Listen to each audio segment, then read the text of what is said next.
వచ్చి మీరు న్యాయం చేస్తారని మేము అనుకున్నాం సార్. కానీ మాకేం అన్యాయం చేస్తలేరు. ఒక్కొక్కరికి ఒక 2 లక్షలు 3 లక్షల రూపాయల జీతం ఉన్నాయి సార్. వాళ్ళ ఎత్తున మేము వస్తాం సార్. ఇక్కడ ఏంటంటే మేము ఆటో డ్రైవర్లు వేరే తిరిగా సార్. డ్రాప్ పడితేనే మేము వస్తాం సార్. ఇవాళ కంట్రోల్ బియ్యం తినేది నూకలు బియ్యం తింటాం సార్. ఇలా రేపు పొద్దుగల మళ్ళా నూకలు బియ్యం కాదు, అసలు వేరే తిరిగా చూద్దాం మేము తినకుండా అవుతాం సార్. అసలు మా పరిస్థితి ఏంటంటే అసలు ఘోరంగా సార్. అసలు ఇది చెప్పని అసలు వేరే తిరుగుండేదా సార్ మీరు చేసేది ఇక్కడ. అసలు మిమ్మల్ని గెలిపించడం మేము వేరే తిరగదు, మేము మారాలని అందరితో మీరు చెప్పుకున్నాం సార్. కానీ మాదే మారింది సార్, మా తలరాత మారింది సార్. అసలు మా తలరాత మొత్తం మార్చింది సార్. మీరు 50 సంవత్సరాలు అవుతాయి సార్. 50 సంవత్సరాలు యువతలకు కాదు సార్. మీరు మా స్కూల్ పిల్లలు టీచర్లు ఇస్తూనే మా బతుకు సార్.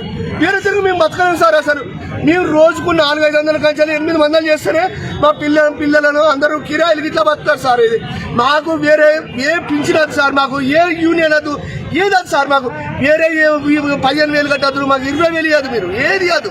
50 సంవత్సరాలు అవతలగా ఆ 50 సంవత్సరాల అవతలకు మీరు టికెట్ పెట్టుకోండి. 50 సంవత్సరాల యువతలకు టికెట్ అది సార్. మాకు స్కూల్ పిల్లలు టీచర్లు చెప్తారే మేము బతుకుతాం సార్. Thanks sir.